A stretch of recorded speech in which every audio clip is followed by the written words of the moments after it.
तर कडक शासन व्हावं असं जरी भाजपचे नेते म्हणत असले तरी आणखी एक महत्त्वाची माहिती येते ती म्हणजे कपिल शर्माचं बांधकाम अनधिकृत आहे असा आरोप केलेला आहे तृष्णा विश्वासराव यांनी। शिवसेनेच्या गटनेत्या तृष्णा विश्वासराव आहेत, त्यांनी आरोप केलेला आहे कपिल शर्माचं बांधकाम अनधिकृत आहे।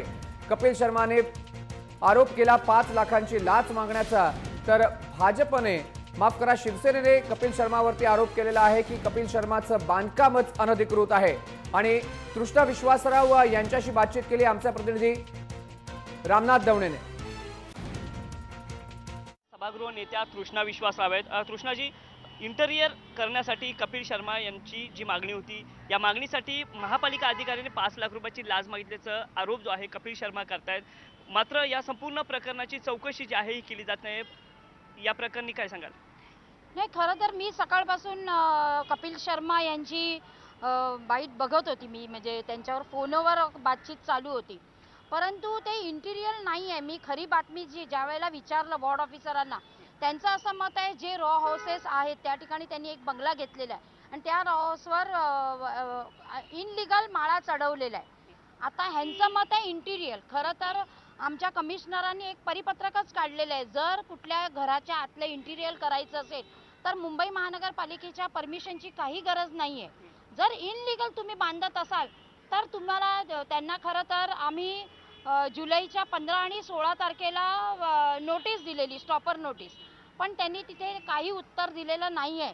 आणि माझं एवढंच सांगणं आहे कपिल शर्मा यांना, कारण का ते एक सेलिब्रिटी आहेत, एक कॉमेडियन ॲक्टर आहेत, खरं तर त्यांनी डायरेक्ट कमिशनरांची भेट घ्यायला पाहिजे होती, का घेतली नाही? कारण का असे सेलिब्रिटीज कितीतरी कमिशनरांकडे येऊन आपली कामं करून घेतात ना, अशातला भाग नाही। पण इथे इनलिगलचा प्रश्न आला तर त्यांनी ह्या ठिकाणी जे आरोप केलेला आहे मुंबई महानगरपालिकेवर, माझं त्यांना एक सांगणं आहे की ज्या अधिकाऱ्यांनी तुमच्याकडून 5 लाख रुपये लाच घेतलेली असेल त्या अधिकाऱ्याचं नाव सांगावं, आम्ही त्याच्यावर कडक कारवाई करणार। मात्र त्यांनी थेट आता पंतप्रधानांकडेही याबाबत तक्रार केलेली आहे असं की कळतंय। एकूणच या प्रकरणाची जर चौकशी व्हावी, म्हणजे जर अधिकाऱ्यांनी लाच मागितली असेल तर चौकशी व्हावी अशी मागणी तुम्ही करणार आहेत आणि अधिकाऱ्यांना नेमकी काय कारवाई केली जावी? नाही, खरोखरच जर अधिकाऱ्यांनी लाच घेतली असेल तर त्याच्यावर कठोर कारवाई करण्यासाठी मी स्वतः पाठपुरावा करीन जातीने। परंतु एक हेही सांगेन की देणाराही, लाच देणाराही मोठा गुन्हेगार असतो, घेणारा तर असतोच गुन्हेगार, पण देणाराही गुन्हेगार असतो।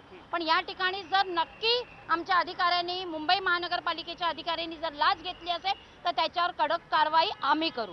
तृष्णाजी, महत्त्वाची गोष्ट म्हणजे या ठिकाणी जर लाच मागितली असेल तर या संपूर्ण प्रकरणामध्ये सत्ताधारी पक्षही तितका जबाबदार आहे असाही आरोप विरोधक करतायत। याकडे कसं पाहताय? यामध्ये नेमका तुमचा रोल काय? नाही, सत्ताधाऱ्यांना आता काही मुद्देच राहिले नाहीयेत, तर त्यांना कुठेतरी हा मुद्दा मिळाला तो उचलून धरलेला आहे। खरंच विरोधी पक्ष म्हणजे सत्ताधाऱ्यांवर आरोप करायला विरोधी पक्षाचं हे कामच आहे, हे वर्षानुवर्ष चालत आलेलं आहे। परंतु सभागृहामध्ये आम्ही ज्याप्रमाणे काम करतोय, कामाची पद्धत आहे ती आमची एकदम स्वच्छ आणि साफ आहे।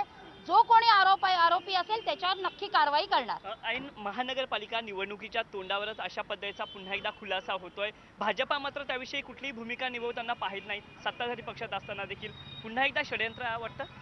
नाही, मी षडयंत्र म्हणणार नाहीये। आपल्याला माहिती आहे की गणपतीचे दिवस आहेत, उद्या गौरी विसर्जन आहे, आम्ही जास्तीत जास्त सेलिब्रेशन गणपतीची आम्ही साजरी करतो आणि त्याच्यात सकाळीच ही जी न्यूज ऐकली त्यावेळेला थोडासा धक्का बसला, परंतु जी सविस्तर माहिती ज्यावेळेला आम्ही घेतली त्यावेळेला कळलं की हे इनलिगल स्ट्रक्चर आणि ते डिमोलिशन केलेलं आहे। नक्कीच या ठिकाणी कपिल शर्मा यांनी अनधिकृत बांधकाम जे आहे आपल्या घरामध्ये केलं होतं, इंटेरियर नाही तर या अनधिकृत बांधकाम प्रकरणी महापालिका वॉर्ड ऑफिसरने देखील नोटीस बजावली होती, मात्र ते काम या ठिकाणी बंद न झाल्यामुळे यांच्यावर कारवाई करण्यात आली आहे असं या ठिकाणी सभागृह नेते सांगताना पाहायला मिळतं। दरम्यान जर अधिकारी वर्गाने जर लाच मागितली असेल तर त्यांच्यावर कारवाई होणारच असं ग्वाही देखील या ठिकाणी सभागृह नेता तृष्णा विश्वासराव देताना पाहायला मिळतात। कॅमेरामन शिवाजी काळेसह मी रामनाथ दवणे, मुंबई।